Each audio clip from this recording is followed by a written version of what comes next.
chase my own silhouette.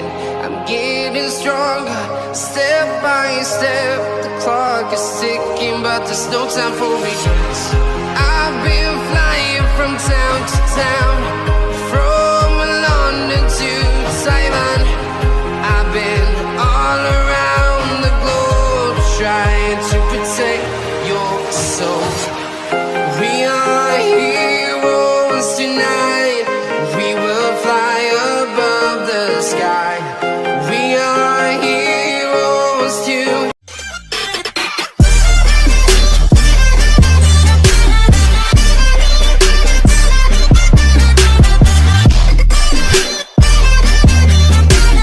Sekali lagi di rumah deh guys. Jangan lupa like, comment, and subscribe.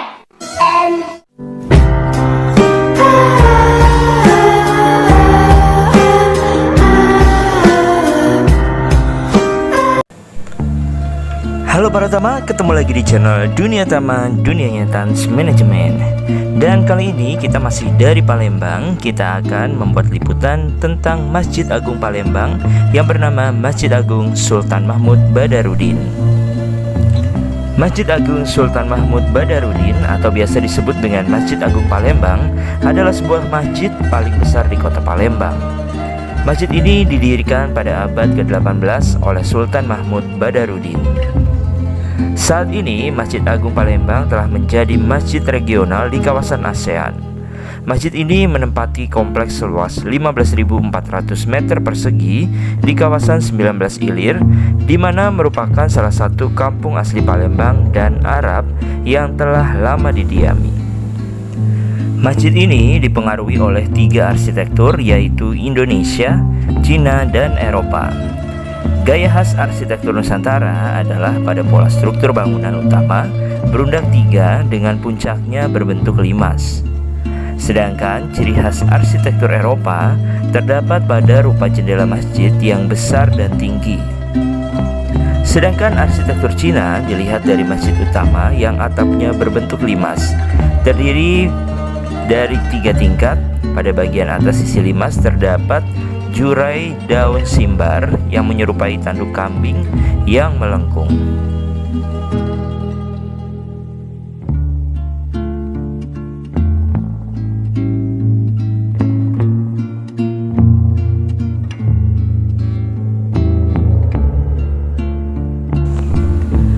Para Tama, sekedar informasi, mengingat Masjid Agung Palembang ini merupakan salah satu peninggalan Sultan, maka berdasarkan keputusan Menteri Agama Republik Indonesia MA/233/2003 tertanggal pada tanggal 23 Juli 2003, masjid ini ditetapkan sebagai salah satu masjid nasional.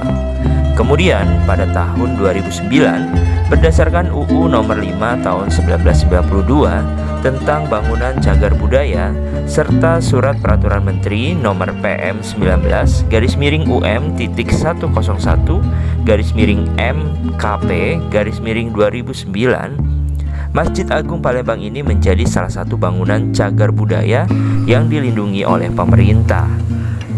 Oke para Tama, sekarang kita lihat yuk sisi-sisi masjid yang lainnya.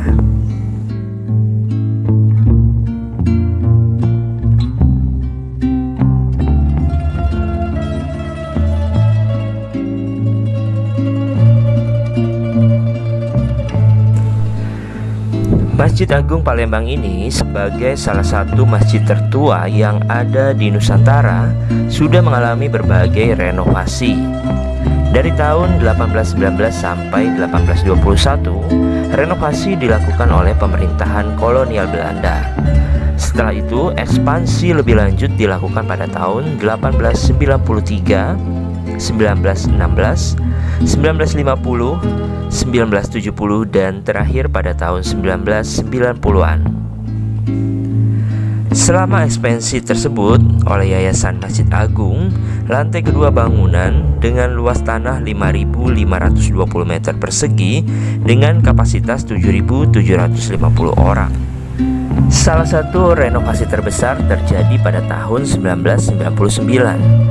Renovasi yang dilakukan oleh Gubernur Laksamana Muda Haji Rosihan Arsyad tidak hanya memperbaiki bagian yang rusak, tetapi juga merestorasi bangunan masjid dengan menambahkan 3 bangunan baru.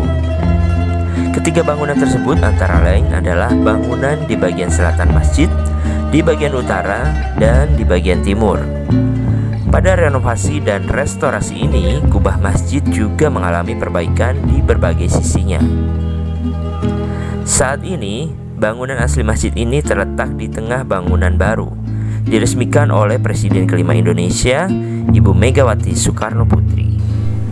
Nah, para tamu, jadi buat kalian yang ingin berkunjung ke salah satu cagar budaya Indonesia, kalian bisa langsung saja ke Masjid Agung Palembang atau Masjid Sultan Mahmud Badarudin, dan di sini kalian bisa melihat-lihat serta mengetahui secara detail peninggalan yang sudah ada sejak tahun 1700-an.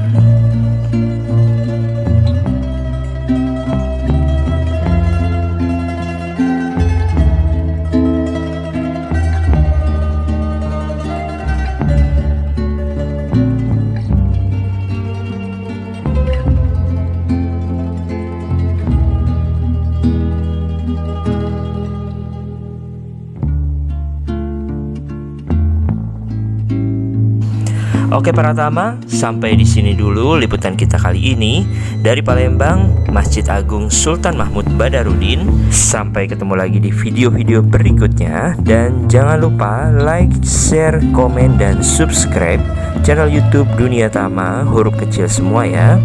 Dan tonton terus video-video kita selanjutnya. Oke para tamu, sampai ketemu lagi. Terima kasih. Dadah.